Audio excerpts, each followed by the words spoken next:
데살로니가 교회는 모든 다른 교회들에 비해서 비교적 많은 칭찬을 받고 있는 교회입니다. 데살로니가전서 1장의 내용이 간단한 인사말을 제외하고는 칭찬의 내용들로 가득하다는 것입니다. 그렇다면 바울이 데살로 교회를 잘 가르쳤기 때문에 이런 풍성한 열매를 맺을 수 있었던 것일까요? 바울이 데살로니가에 머문 기간은 고작 3, 4주 정도밖에 되지 않는 것으로 보입니다. 이러한 점을 고려할 때 바울이 잘 가르쳤기 때문에 이 데살로니가 교회가 이렇게 칭찬을 받았다라는 말을 하기에는 조금 어려운 상황인 것 같습니다. 바울이 데살로니가에 이토록 짧게 머문 이유는 이 지역의 유대인들이 바울을 죽이려 들었기 때문입니다. 사도행전 17장에 바울이 이제 데살로니가에 선교를 하고 있는 장면들이 소개되는데요. 17장 5절을 보면 그러나 유대인들은 시기하여 저자의 어떤 불량한 사람을 데리고 때를 지어 성을 소동하게 하여 야손의 집에 침입하여 그들을 백성에게 끌어내리고 찾았다라고 얘기합니다. 이들은 바울의 그 일행들을 찾아서 죽이려고 했습니다.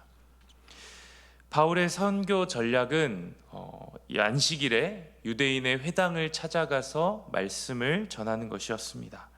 당시에 이 회당에 모였던 세 종류의 사람들이 있었는데 첫 번째는 유대인들이었고 두 번째는 아직 이방인이지만 그들이 유대교로 개종한 이방인 유대인이었습니다.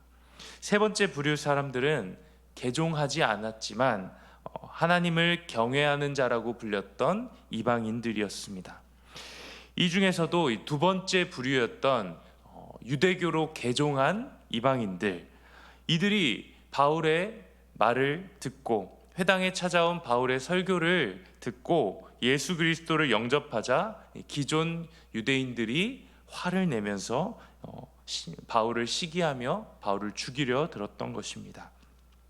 이제껏 자신들이 일구어 놨던 그 데살로니가 지역에서 유대인으로 개종했던 자신들의 선교의 열매라고도 할 수 있는 이 사람들이 이제 그리스도를 따르는 사람들이 되자 이들은 바울을 시기하며 바울을 죽이려 들었습니다.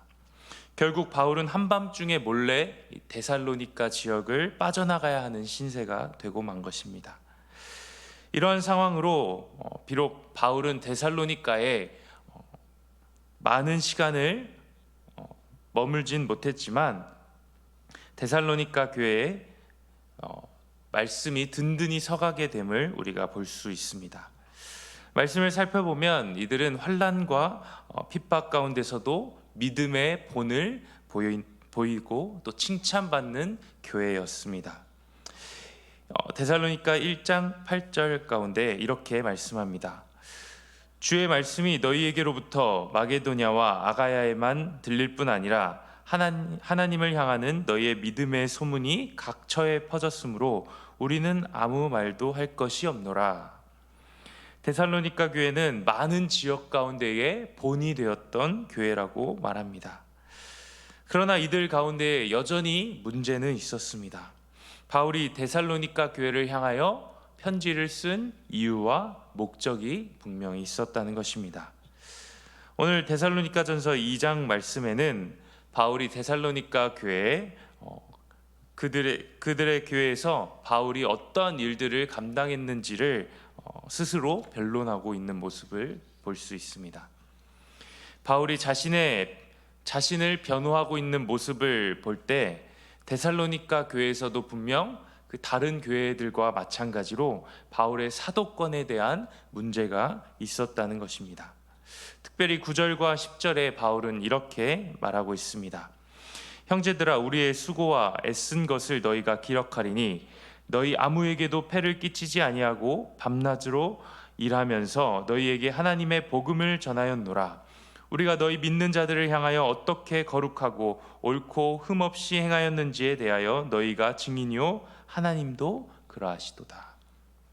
우리가 얼마나 너희를 위하여 수고하고 애쓰며 너에게 복음을 가르쳤는지 너희가 다 알지 않느냐. 또 하나님이 그것의 증인이 되신다 이야기하고 있습니다. 바울은 비록 짧은 기간 동안이었지만 이 데살로니가 교회 성도들을 위하여 성심성의껏 그들을 말씀으로 가르쳤다는 것입니다. 바울이 어떻게 그들을 가르쳤는지 7절 말씀에 유모가 자기 자녀를 기름같이 그들을 가르쳤다고 이야기합니다. 또 11절 말씀은 아버지가 자기 자녀에게 하듯이 그들을 권면했다고 이야기합니다.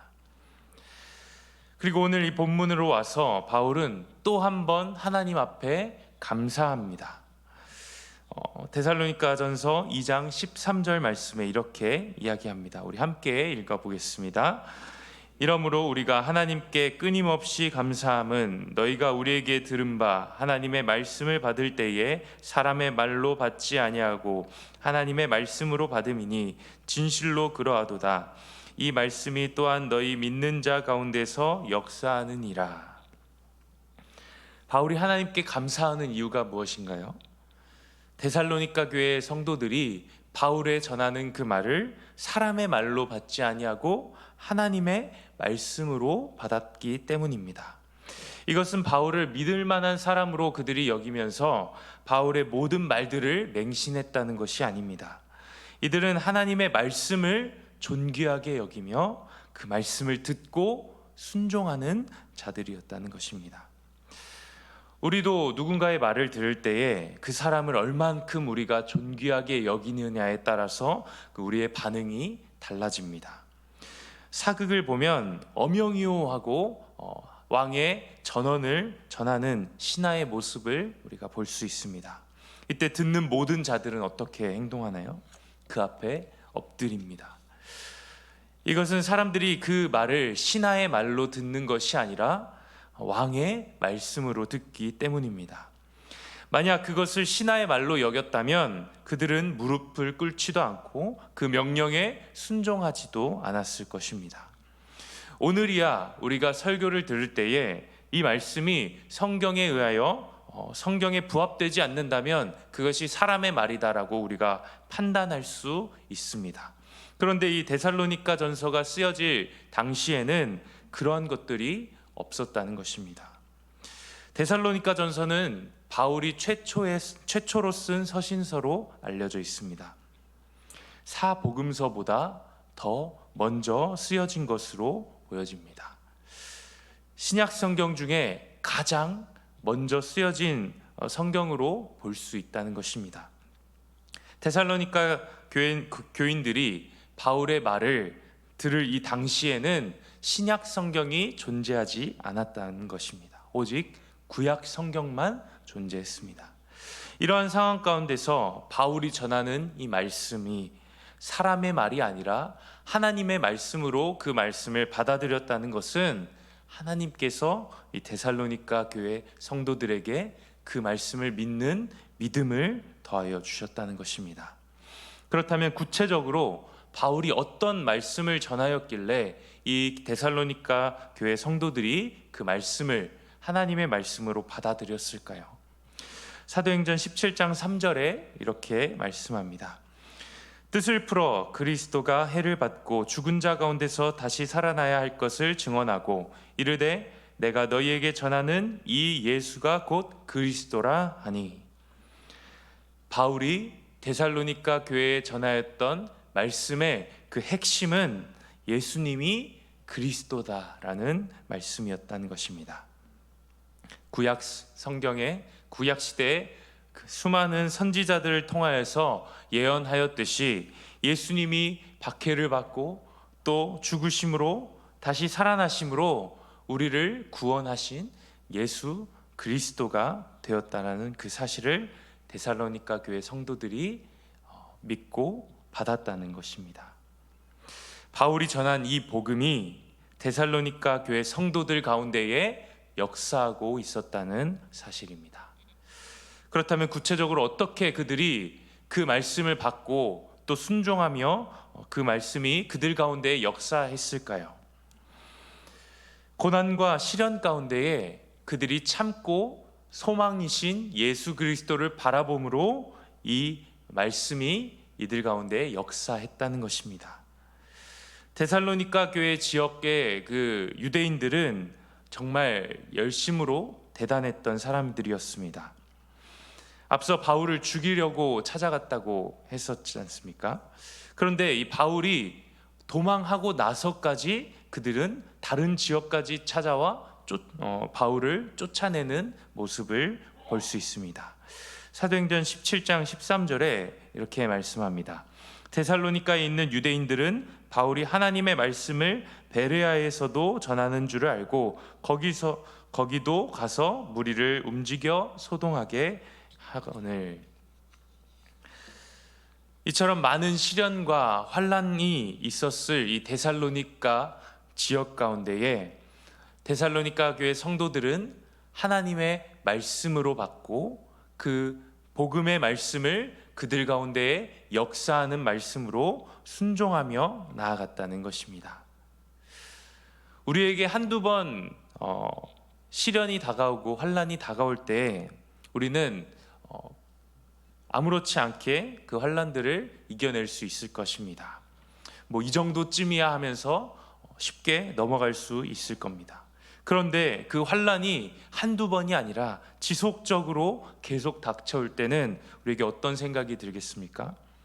왜 우리에게 이런 환난이 계속되지? 아마 이 데살로니가 교회 성도들도 그렇게 느꼈을 것입니다. 우리가 정말 믿는 것이 진짜라면 이 유대인들이 이렇게 우리를 박해할까? 우리가 믿는 것이 가짜기 때문에 이 유대인들이 우리를 반대하고 우리를 박해하는 것이 아닐까라는 그런 의심이 들 수 있다는 것입니다. 그들의 그 믿음이 점점 연약해질 수 있다는 것입니다. 그렇기에 바울은 오늘 데살로니가 교회 성도들을 향해서 이렇게 위로하며 그들의 믿음을 굳건하게 서나가고 있습니다. 14절 말씀입니다. 형제들아, 너희가 그리스도 예수 안에서 유대에 있는 하나님의 교회를 본받은 자가 되었으니 그들이 유대인들에게 고난을 받음과 같이 너희도 너희 동족에게 동일한 고난을 받았느니라. 예루살렘 교회, 유대 교회가 그 유대인들로부터 심한 박해를 받았듯이 너희도 너희 동족으로부터 박해를 받는 것이 당연하다는 것입니다. 성도 여러분, 우리가 성경을 하나님의 말씀으로 받아들이고 또 그 말씀에 순종하며 살아갈 때 언제나 우리의 삶에 고난이 따른다는 것입니다. 유대 교회가 유대인들로부터 박해를 받았듯이 또 데살로니가 교회가 그 지역의 사람들로부터 박해를 받았듯이 오늘날 우리도 성도의 삶을 살아갈 때에 우리의 주변으로부터 박해를 받을 수 있다는 것입니다. 이러할 때 우리는 무엇으로 이 고난과 어려움을 견뎌낼 수 있을까요? 바로 소망이신 예수님을 붙잡음으로 우리가 환난과 고난 가운데서 인내할 수 있다는 것입니다. 예수 그리스도를 대적하는 자들의 최후가 영원한 형벌이라는 사실을 우리에게 알게 하기 때문에 우리가 믿는 예수 그리스도가 진짜이고 저들의 말들이 거짓됨을 우리가 확인할 수 있는 것입니다. 15절과 16절의 말씀에 이렇게 이야기합니다. 유대인은 주 예수와 선지자들을 죽이고 우리를 쫓아내고 하나님을 기쁘시게 하지 아니하고 모든 사람에게 대적이 되어 우리가 이방인에게 말하여 구원받게 함을 그들이 금하여 자기 죄를 항상 채우매 노하심이 끝까지 그들에게 임하였느니라. 데살로니가 교회를 성도들을 반대하는 그 유대인들은 항상 자기의 죄를 채우는 사람이고 하나님의 노하심을 끝까지 받는 사람들이라고 이야기합니다. 결국 예수를 그리스도로 인정하지 않는 자들은 영원한 형벌 가운데에 처해지게 된다는 것입니다. 하나님의 말씀에 순종하고 또 예수를 나의 그리스도로 고백하는 우리 성도의 삶에 환난과 고난이 있습니다. 바울 또한 데살로니가에서 큰 환난을 겪었지만 계속해서 바울은 예수님을 전하며 복음을 전하며 나아갔음을 우리가 볼 수 있습니다. 오늘날 우리에게도 하나님의 말씀인 성경이 있습니다.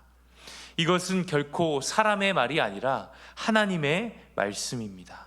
그리고 그 하나님의 말씀인 성경을 우리가 믿고 또 예수 그리스도를 그 안에서 전하는 예수 그리스도를 우리가 믿으며 나아갈 때에 이 땅 가운데에 다시 오실 예수 그리스도를 우리가 소망하며 나아갈 때에 우리 가운데 어떠한 환난이 와도 어떠한 고난이 우리에게 닥쳐와도 우리가 소망으로 인내하며 나아갈 수 있다는 것입니다.